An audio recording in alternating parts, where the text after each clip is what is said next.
어렸을 때부터 우리는 이런 이야기 많이 들었습니다. 한눈 팔지 말고 제발 한 가지만 잘해라. 그래야 성공한다. 그래야 밥이라도 먹고 산다. 그런 줄 알고 살았습니다. 그런데 그렇지 않은 사람들도 있더라고요.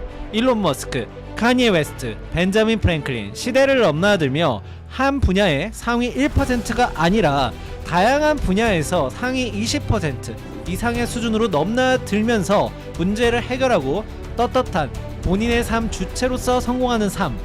길거리에 우리가 나가면 외모도 다 다르고 성장 환경도 다 다른데 왜 직업은 한 가지에만 몰두해야 하나요? 그래서 이런 사람들을 찾고 조사했습니다. 이런 사람들을 우리는 폴리매스 유형의 사람들이라고 합니다. 이 채널은 한 분야의 전문가가 아니라 다양한 분야에서 활동하며 자신의 색으로 성공하고 싶은 사람들을 위한 채널입니다. 한계 없는 성장, 영상 시작합니다. 안녕하세요. 한계없는 성장의 보표입니다. 오늘 영상에서는요, 제가 지난 영상에서 폴리매스라는 정의에 대해서 알려드렸습니다. 그러니까 살면서 한 가지에 올인해서 성공하는 것이 아니라 여러 가지 분야, 예를 들면 세 가지 정도 분야에서 상위 10% 안에 들어가지고 그것들을 연결해서 제 3의 가치를 창출하는 사람들을 폴리매스라고 할 수 있을 것 같은데요. 일반적인 좀 제너럴리스트와는 조금 다르다고 생각합니다. 왜냐하면 몇 가지 분야에서는 정말 전문성이 있으면서도 그렇게 이제 폴리매스로서의 삶을 살아가는 분들이라고 보거든요.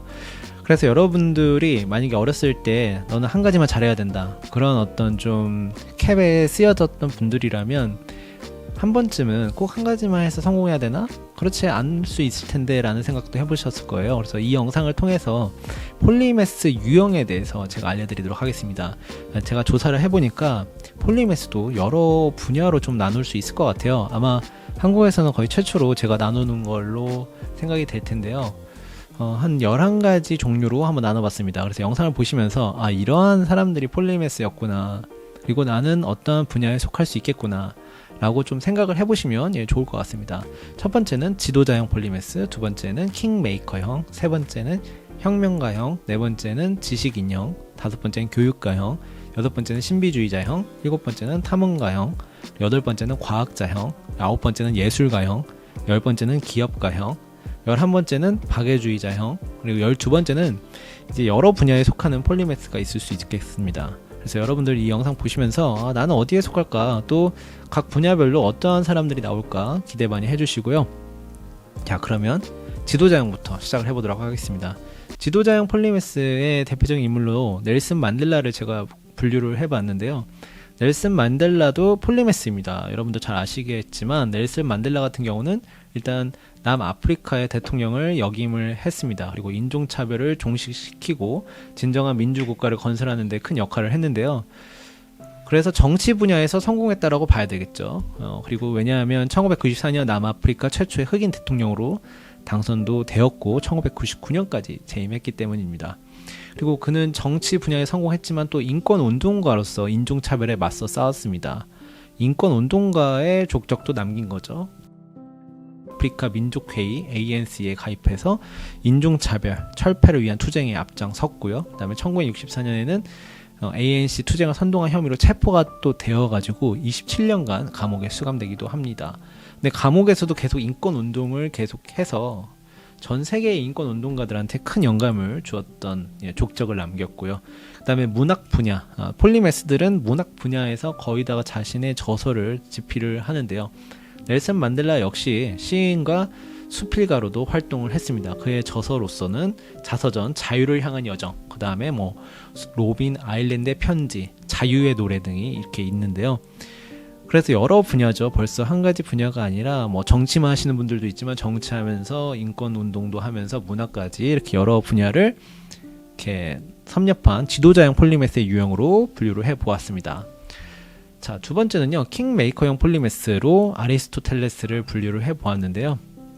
킹메이커는 여러분들도 아시는 것처럼 누군가를 왕으로 만들어주는 거죠. 아리스토텔레스 같은 경우에는 알렉산더 대왕에게 정치, 윤리, 형이, 이상학 등에 대한 교육을 좀 제공을 함으로써 굉장히 많은 영향을 끼쳤다라고 볼 수 있겠는데요. 그래서 아리스토텔레스를 킹메이커형 폴리매스로 좀 구분을 해보았습니다. 아리스토텔레스는 대표적으로 박식가이죠. 그래서 킹메이커형 폴리메스를 분류를 하긴 했지만 아리스토텔레스도 역시 폴리메스 유형답게 뭐 철학이라든지 그 다음에 과학, 뭐 문학 이렇게 뭐 여러 가지 분야에서 족적을 남겼죠. 그래서 아리스토텔레스를 거의 모르시는 분들은 없으실 거라고 생각이 드는데요. 그래서 그를 대표적인 킹메이커형 폴리메스로 분류를 해 보았습니다. 자, 세 번째는요, 혁명가형 폴리메스가 있습니다. 혁명가형 폴리메스의 대표 주자로는 마틴 루터킹 주니어를 제가 뽑았는데요. 이 마틴 루터킹 주니어는 미국에서도 많이 유명하죠. 근데 그가 왜 혁명가형 폴리메스로 제가 분류를 했냐면은 역시 인권운동을 했습니다. 근데 이제 인권운동의 대표적인 지도자로서 아직까지도 이렇게 인정을 받고 있는데요. 비폭력 저항과 평화적 시위를 통해서 인종차별과 사회적 불평등을 극복하려고 노력했던 부분들이 인권운동가로서 굉장히 족적을 많이 남겼고요. 그 다음에 목사이기도 했죠. 목사이면서 인권운동가를 또 이제 하면서 또 역시 작가이기도 했습니다. 특히 이제 1963년 링컨 기념관에서 이야기한 I Have a Dream은 굉장히 유명한 연설이 되었죠. 그래서 마틴 루터킹 주니어를 혁명가형 폴리메스다라고 얘기를 해볼 수 있을 것 같습니다. 그래서 이 영상을 보시면서 나는 어디에 속하나, 혁명가형에 속하나 아니면은 뭐 킹메이커형에 속하나 뭐 지도자형에 속하나 여러 분야가 있죠. 계속해서 좀 이야기를 드리도록 하겠습니다. 네 번째는요, 지식인형 폴리메스가 있습니다. 지식인형에는 대표적으로 아인슈타인을 이야기를 해볼 수 있을 것 같습니다. 아인슈타인은 거의 천재 아이콘으로서 정말 많은 지식을 가지고 있는 사람으로서 지금까지도 많은 화제가 되고 있죠. 특히 그 유명한 사진, 혀 내밀고 있는 사진 같은 경우는 굉장히 유명한데요.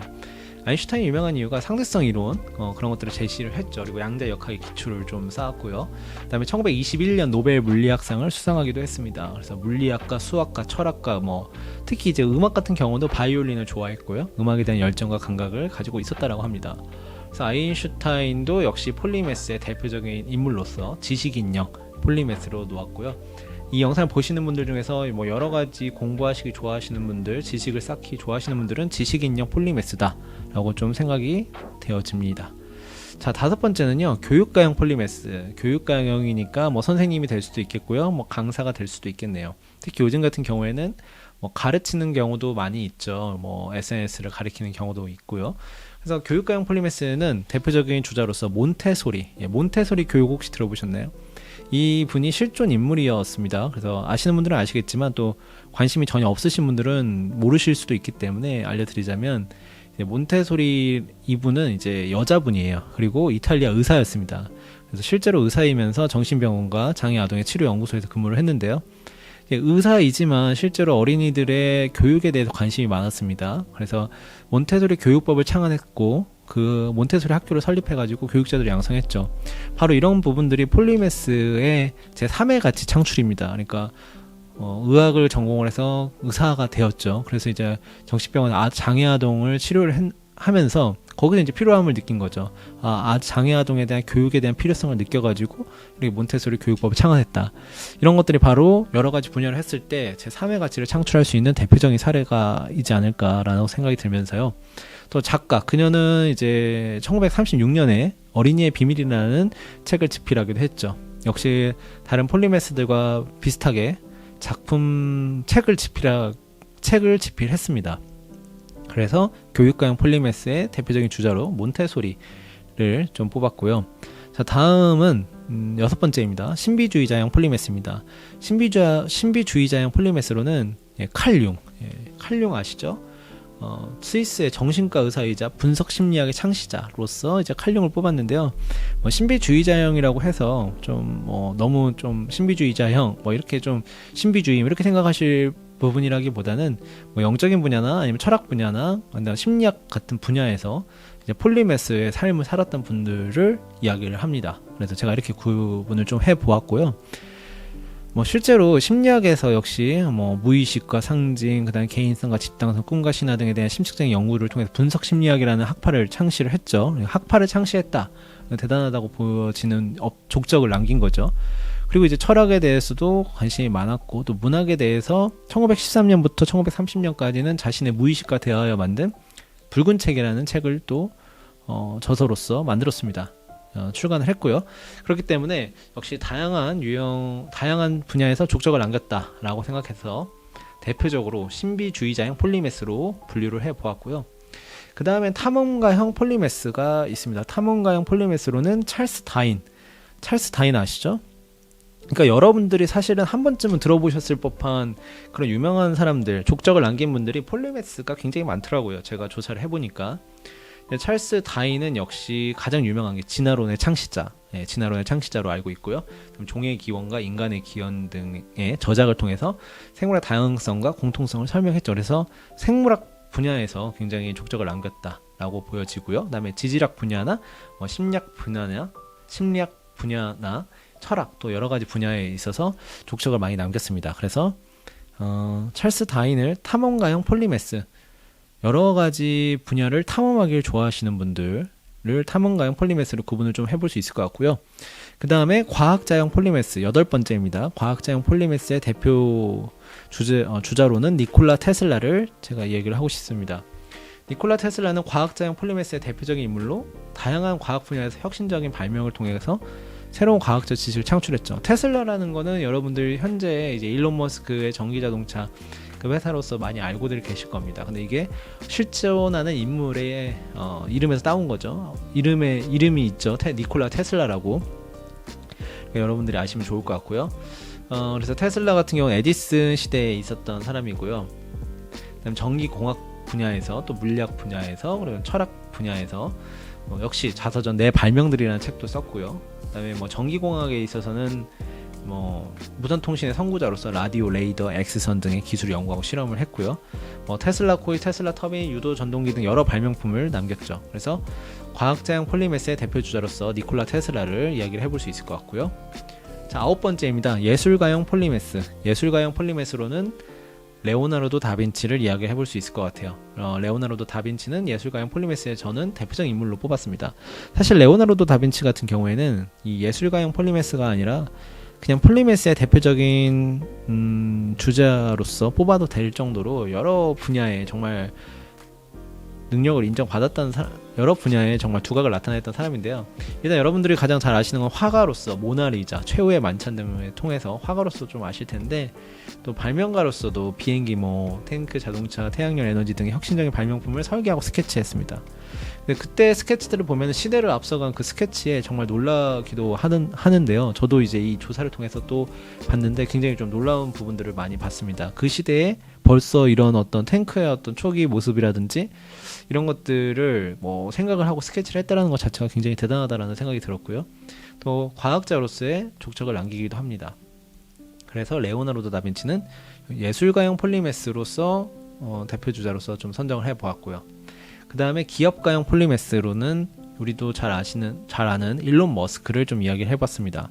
일론 머스크 같은 경우는 지금 이쯤 되면 이제 현실감 있게 좀 다가오실 거예요. 그동안 인물들이 좀 현재 시대의 인물들이 아니었다라고 한다면은 일론 머스크 같은 경우는 지금 현재 시대의 인물이죠. 그래서 일론 머스크 잘 아시는 것처럼 일론 머스크 같은 경우는 페이팔, 스페이스X, 테슬라 그리고 트위터도 인수를 했었죠. 지금은 X라고 불리고 있습니다만 여러 분야에서 정말 기업가로서 활동을 했고요. 또 사이버 트럭이나 스타링크 이런 것들을 보면은 발명가로서의 면모도 혁신에 대한 면모도 보인다라고 볼 수도 있을 것 같습니다. 그리고 일론 머스크처럼 같이 페이팔의 공동 창업자였던 피터 틸 같은 경우에도 폴리메스 유형에 속한다고 봐야 되겠죠. 본인들의 회사를 창업하고 투자하고 또 저서 출간하고 강연하고 이 모든 행동들이 사실은 여러 분야를 넘나드는 행동이라고 좀 생각이 됩니다. 자, 그 다음에 11번째인데요. 박애주의자형 폴리메스는 빌 게이츠를 좀 뽑았습니다. 빌 게이츠 같은 경우는 머스크하고 비슷하게 보일 수는 있겠지만 빌 게이츠는 재단을 설립했잖아요. 빌 멀린다 게이츠 재단을 통해서 좀 인류의 어떤 문제들, 예를 들면은 여러 가지 이제 문제가 있을 수 있겠는데 전염병이라든지 기후 변화 이런 문제들을 좀 해결하기 위해서 노력을 하고 있고 현재 세계에서 가장 크고 영향력 있는 자선 기관으로서 좀 성장을 시켰다고 봐야겠죠. 그리고 이제 윈도우 하면 빌 게이츠죠. 그래서 컴퓨터 분야에서 마이크로소프트의 공동 창업자로서 또 전 CEO로서 워낙에 큰 족적을 남겼다라고 봐야 될 것 같고요. 그리고 역시 저술을 하게 됐죠. 가령 기후재앙을 피하는 법 이런 책 같은 경우도 저술을 했고요. 여러 또 강연이라든지 이런 것들을 하기 때문에 박애주의자형 폴리메스의 대표 주자로 좀 이야기를 했습니다. 자, 그 다음에는요. 지금까지 총 11개의 폴리메스 유형에 대해서 알아보았고요. 마지막으로는 폴리메스의 대표적인 인물 중에서 벤자민 프랭클린을 빼놓을 수 없을 것 같습니다. 이 벤자민 프랭클린은 여러 분야에 속할 수 있는 폴리메스인데요. 지도자형 폴리메스, 그 다음에 혁명가형 폴리메스, 지식인형 폴리메스, 교육가형 폴리메스, 과학자형 폴리메스, 그 다음에 기업가형 폴리메스, 이렇게 좀 구분을 할 수 있을 것 같습니다. 왜냐하면 이제 지도자형에 왜 지도자형들 넣었냐면 미국 독립선언서가 헌법 초안 작성에 기여하면서 정치적 리더십을 좀 발휘를 했죠. 그리고 미국 독립운동에 중요한 역할을 하며 기존 사고방식 도전했기 때문에 혁명가형으로도 좀 분류를 해볼 수 있을 것 같고요. 그다음에 전기에 대한 연구, 프랭클린 난로 발명 등 과학 분야에서도 중요한 기여를 했기 때문에 지식인형 폴리메스로 좀 구분을 할 수 있을 것 같고요. 그 외에도 인쇄사업 등 신문 출판 등 비즈니스 분야에서 성공을 거두었기 때문에 기업가형 폴리메스로도 좀 구분을 할 수 있을 것 같습니다. 그래서 이렇게 벤자민 프랭클린은 폴리메스 대표적 인물로서 좀 구분을 해봤는데요. 요즘에도 폴리메스 유형을 보면은 가령 개그맨 허경환 씨 같은 경우는 개그맨으로서도 족적을 남겼지만은 또 현재는 닭가슴살의 사업가로서 족적을 좀 남기고 있죠. 그런 사람들도 역시 폴리메스다라고 생각이 좀 들면서요. 그 외에 래퍼들도 있고요, 예술가들, 가수들, 폴리메스 현 시대에 여전히 존재한다라고 생각을 합니다. 그런데 지금은 이제 앞으로 AI 시대이고 기본적으로 사람의 수명이 많이 늘어날 텐데요. 폴리메스를 다시 재조명을 해야 된다고 저는 생각을 합니다. 한 가지에 올인해서 성공할 수 있습니다. 물론 그것을 부정하는 것은 아니에요. 그렇지만 이제는 여러 분야에 내가 한 세 가지 분야, 그러니까 본진이 있어야 된다는 거죠. 한 세 가지 정도 분야에서는 한 상위 10%의 정도의 관심도를 보이고 숙련을 시켜가지고 그것들을 연결해서 제3의 가치를 창출해내면 이 앞으로의 시대에 굉장히 필요한 부분이 아닌가, 다시 폴리메스의 유형을 재조명을 해야 되지 않을까라는 생각을 해보면서 제가 찾아보니까 한국에서 폴리메스 유형에 대해서 목소리를 내는 채널이 없기 때문에 이 채널에서는 꼭 그런 폴리메스 유형도 있다 라고 좀 목소리를 내야 될 것 같아서 채널을 만들었으니까요. 앞으로도 폴리메스에 대해서 좀 여러 내용들을 전달을 해드릴 수 있을 것 같습니다. 가령 해외에서는 폴리메스에 대해서 어떻게 생각하는지, 해외 영상에 대한 부분이라든지, 폴리메스가 되기 위해서는 어떤 부분을 노력을 해야 되는지, 왜냐하면 제 자체가 폴리메스의 삶을 살아가고 있기 때문에 그렇게 생각이 들고요. 자, 여러분들도 폴리메스에 대해서 앞으로 더 궁금하시다 하면은 이 채널을 꼭 구독을 해 주시고요. 그 다음에 주변에 여러 가지 분야에 관심 있는 사람들이 있다라면은 같이 좀 나누면 좋을 것 같습니다. 그리고 폴리메스 책도 있죠. 그래서 책도 제가 이제 주문을 해 놓았기 때문에 그 책도 좀 읽어보면서 가령 인사이트 같은 부분을 좀 나누도록 하겠습니다. 감사합니다.